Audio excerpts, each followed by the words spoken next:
Hi friends, मैं आकांक्षा शर्मा जी की with आकांक्षा में आपका स्वागत करती हूँ। फ्रेंड्स, आज हम करने वाले हैं एमपीपीएससी मेंस की जो हमारी क्लास चल रही थी उसकी चौथी क्लास करने वाले हैं। इसके पहले 3 क्लास हम कर चुके हैं, नहीं देखे हैं तो देख लीजिएगा। इसके लिए पेपर 4 जो नया सिलेबस आया है उसके लिए मैंने एक प्लेलिस्ट भी बना दी है, वहाँ पर जितने भी पेपर 4 के वीडियो रहेंगे वो सभी रहेंगे, जिससे आज हम पढ़ने वाले हैं। एमपीपीएससी मेंस का पेपर 4 का हमारा नोट्स तैयार हो चुका है। जो लोग भी लेना चाहते हैं बुक कर सकते हैं। टोटल 4 बुकलेट इसमें आपको दी जाती हैं, जिनसे पढ़ा रही हूँ वही आपको मिलेंगे, रिव्यू भी आप देख सकते हैं। ये इस प्रकार से वॉल्यूम 1 बनेगा, इसे वॉल्यूम 1, वॉल्यूम 2, वॉल्यूम 3 और वॉल्यूम 4 करके 4 बुकलेट आपको पेपर 4 की मिलेंगी। ये पहला वाला वॉल्यूम है और पहला पार्ट है। इस प्रकार से इसमें टोटल 466 पेज हैं, ये पार्ट 1 है। ऐसे ही पार्ट 2 रहेगा और एक 2 मार्कर की बुकलेट रहेगी और एक केस स्टडी की बुकलेट रहेगी। तो चलिए स्टार्ट करते हैं। ये पार्ट 1 की बुकलेट का इंडेक्स है कि किस पेज नंबर पे कौन सा टॉपिक, ऐसे ही पार्ट 2 का मिलेगा और ऐसे ही हम वीडियो के थ्रू करेंगे। आज का हम जो करने वाले हैं वो है न्याय दर्शन में प्रमाण विचार। दर्शन को भी दर्शन दिया है, सठ दर्शन दिए, तो केवल हमको ये नहीं याद करना है कि किसने कौन सा दर्शन दिया, तो उन दर्शन के अंतर्गत भी क्वेश्चन बनेंगे, तो वो हमको करना है। अभी हम पिछले 2 वीडियो में मैंने आपको न्याय दर्शन ही कराया है, न्याय दर्शन से संबंधित ही क्वेश्चन बनाए। अगला जो होगा हमारा अगला दर्शन स्टार्ट हो जाएगा, शायद वैशेषिक दर्शन इसके बाद का है, तो उसके बाद हम वैशेषिक दर्शन से संबंधित क्वेश्चन पढ़ेंगे। तो क्वेश्चन है, न्याय दर्शन के अंतर्गत प्रमाण विचार क्या है, प्रकाश डालना है, और न्याय दर्शन में प्रमेय क्या है ये भी बताना है। इस प्रकार का क्वेश्चन आपको 11 नंबर में पूछा जाएगा और 11 नंबर का ही आंसर समझकर आपको लिखना है। सबसे पहले आप न्याय दर्शन की डेफिनेशन लिखेंगे कि न्याय दर्शन को आप किस प्रकार से डिफाइन कर सकते हैं। तो प्राचीन तथा लंबे समय तक जीवंत बना रहने वाला दर्शन कौन सा है? न्याय दर्शन है। न्याय दर्शन क्या है? प्राचीन तथा लंबे समय तक जो जीवंत बना है अभी तक से, मतलब पूरे दर्शनों में जो सबसे ज़्यादा लंबे समय तक बना है उसको क्या बोलते हैं? न्याय दर्शन बोलते हैं। और तो इसको सबसे पहले यही लिख सकते हैं। इसके अलावा इसके हमने पहले के क्वेश्चन में इसका इंट्रो भी पढ़ा है कि भारत की 6 वैदिक दर्शनों में से एक है। इसके जो प्रवर्तक हैं वो अक्षपाद गौतम है, ये भी आप इसमें लिख सकते हो कि इसके प्रवर्तक अक्षपाद गौतम है। और न्याय दर्शन भारत के 6 प्रमुख वैदिक दर्शनों में से एक है और सबसे प्राचीन और प्रसिद्ध ग्रंथ है। न्याय दर्शन में अगर सूत्र की बात की जाए तो लगभग इसमें 5 अध्याय हैं और 528 सूत्र हैं। न्याय दर्शन बड़ा है और 528 इसमें सूत्र हैं। तो ये तो न्याय दर्शन के बारे में थोड़ा सा इंट्रो हो गया। अब हम पढ़ते हैं इसके प्रमाण। प्रमाण क्या होता है? मन तथा चक्षु आदि ज्ञानेंद्रियों के द्वारा प्रत्यक्ष तथा अप्रत्यक्ष किसी वस्तु का जो यथार्थ ज्ञान होता है वो प्रमाण होता है। मन तथा आँखों के द्वारा, चक्षु मतलब होता है आँखें, तो मन तथा आँखों के द्वारा जो भी चीज़ का हमें प्रत्यक्ष ज्ञान होता है उसको हम क्या बोलते हैं? उसको हम बोलते हैं प्रमाण बोलते हैं। मतलब हमारे अंदर से भी जिस चीज़ का हमें एहसास हो, हम उसको देख भी पाएँ और हमारी जो ज्ञान इंद्रियां हैं वो भी कहीं ना कहीं प्रत्यक्ष अप्रत्यक्ष उस वस्तु को ज्ञान ग्रहण कर पाएँ, यथार्थ ज्ञान ले पाएँ, वो क्या कहलाता है? प्रमाण कहलाता है। न्याय दर्शन में प्रमेय को जानने के लिए 4 प्रमाण बताए हैं। न्याय दर्शन में इसको जानने के लिए या प्रमेय को जानने के लिए कितने प्रमाण बताए हैं? 4 प्रमाण बताए हैं। कौन कौन से? एक तो है प्रत्यक्ष, दूसरा है उपमान, तीसरा है अनुमान और चौथा है शब्द प्रमाण। इन चारों के बारे में हमने लास्ट वीडियो में पढ़ा था। अनुमान क्या होता है, उपमान क्या होता है, प्रत्यक्ष क्या होता है, शब्द प्रमाण क्या होता है, ये हमने पिछले वीडियो में पढ़ा था। पिछला वीडियो देखने के लिए, मतलब जो हमारे L2 में पढ़ा था हमने, L3 मैंने इससे संबंधित 2 मार्कर कराए थे पेपर 4 से संबंधित, और L2 में मैंने ये चारों के बारे में बताया था, तो देख लीजिएगा, प्लेलिस्ट में लिंक डाल दूँगी।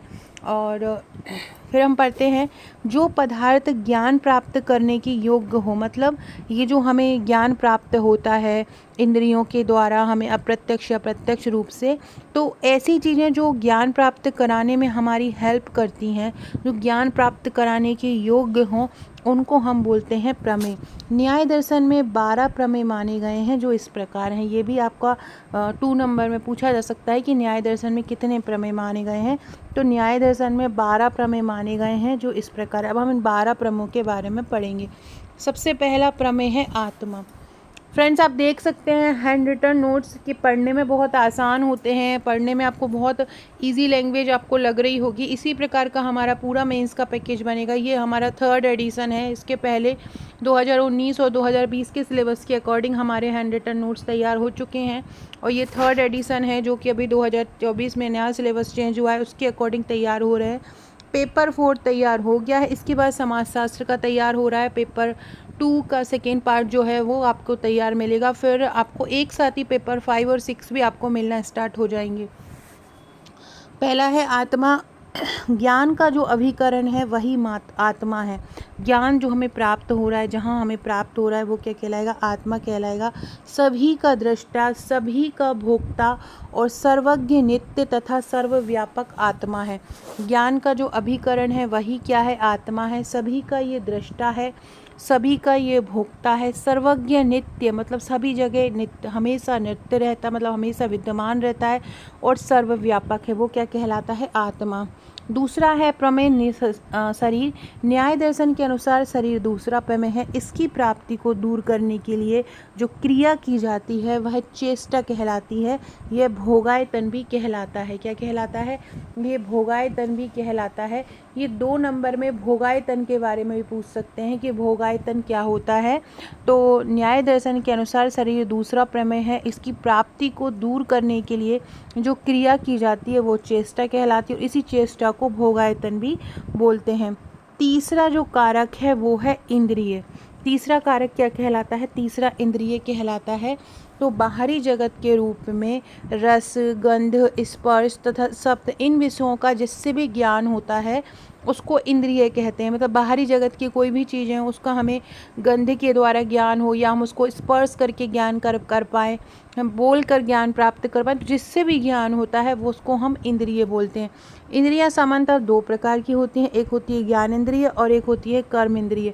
ज्ञान इंद्रियां क्या होती हैं? जिससे हमें विषयों का बोध होता है कि ये आखिर चीज़ है क्या। जैसे कि ज्ञान इंद्रिय हमें आँख आ जाएंगी जो हम आँख के द्वारा बोध करते हैं।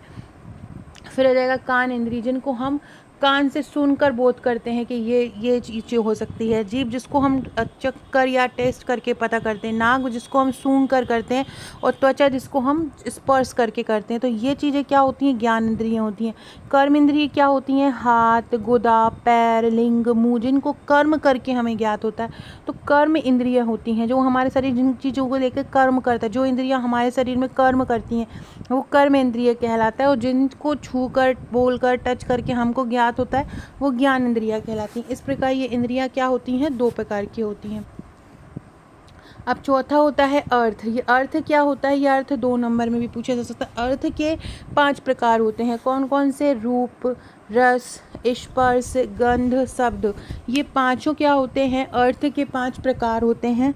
ये क्रमशः तेजस, जल, पृथ्वी, वायु तथा आकाश के गुण होते हैं। किसके गुण होते हैं? तेजस के, जल, वायु तथा आकाश के गुण होते हैं। तो ये याद रखिएगा।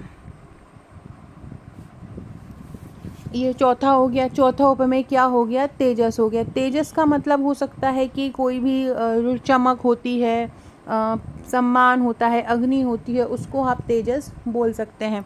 अब है बुद्धि। बुद्धि तो को 3 रूपों में सुन समझ सकते हैं। बुद्धि, उपलब्धि और ज्ञान। ये प्रमेय का 5वां प्रकार है बुद्धि और इसको 3 रूप में समझ सकते हैं, बुद्धि, उपलब्धि और ज्ञान। अब है 6वां मानस या मनस। सुख, दुख, इच्छा, द्वेष आदि आत्मा के गुणों का ज्ञान मन के द्वारा होता है। सुख का, हमें सुख प्राप्त हो रहा है, हमें दुख प्राप्त हो रहा है, हमें किसी चीज़ की इच्छा हो रही है, किसी चीज़ को लेकर हमें द्वेष उत्पन्न हो रहा है, तो इन सब का ज्ञान जो हमें होता है, इन सब गुणों का जो ज्ञान होता है वो मन के द्वारा होता है। मन नित्य होता है। मरने के समय ये शरीर से बाहर निकल जाता है, जिसे हम उपसर्पण कर्म कहते हैं। मरने के बाद भी जो मन होता है शरीर से बाहर निकल जाता है, इसको क्या बोलते हैं? इसको उपसर्पण कर्म भी बोला जाता है। अगला है प्रवृत्ति। कायिक मतलब शरीर के द्वारा, वाचिक मतलब बोल कर, मानसिक मतलब मन से। तो कायिक, वाचिक, मानसिक द्वारा शरीर में जो भी क्रियाएं होती हैं उसके आरंभ को हम बोलते हैं प्रवृत्ति। कायिक, वाचिक, मानसिक। काया से, वाचिक मतलब बोल कर, मानसिक मतलब मन से जो भी क्रियाएं होती हैं उसको हम बोलते हैं प्रवृत्ति। 8वां जो उपमेय है वो है दोष।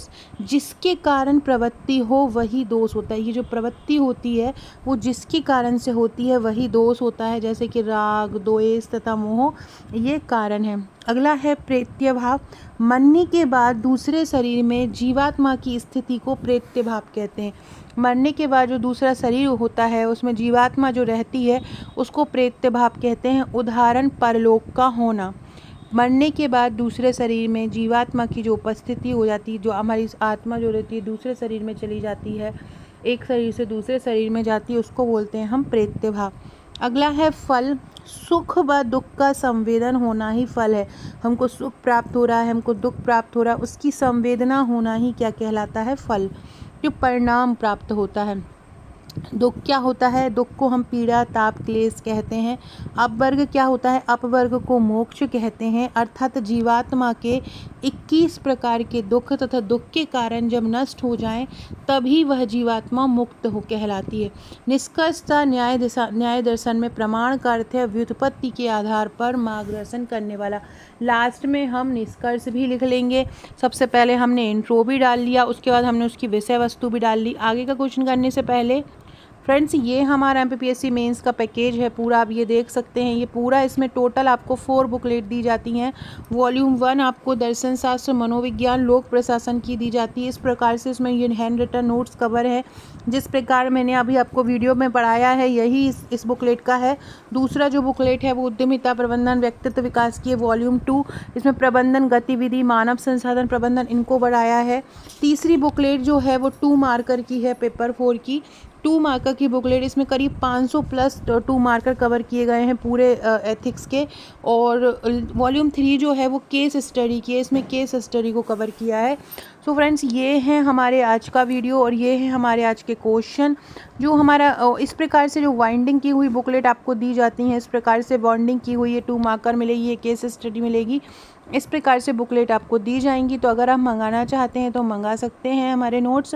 2899 प्लस कोरियर इसका चार्ज है। टोटल 1000 इसमें पेजेस हैं, इसको मंगवा सकते हो। डिस्क्रिप्शन बॉक्स से आपको मेरे व्हाट्सएप टेलीग्राम ग्रुप की लिंक मिलेगी, वो उससे भी आप जुड़ सकते हो। साथ में आप हमारे व्हाट्सएप चैनल से GK with Akanksha WhatsApp group से भी जुड़ सकते हो। लिंक आपको डिस्क्रिप्शन बॉक्स में मिल जाएगी। वीडियो अच्छा लगे तो लाइक, शेयर, सब्सक्राइब जरूर कीजिएगा। Okay friends, thank you.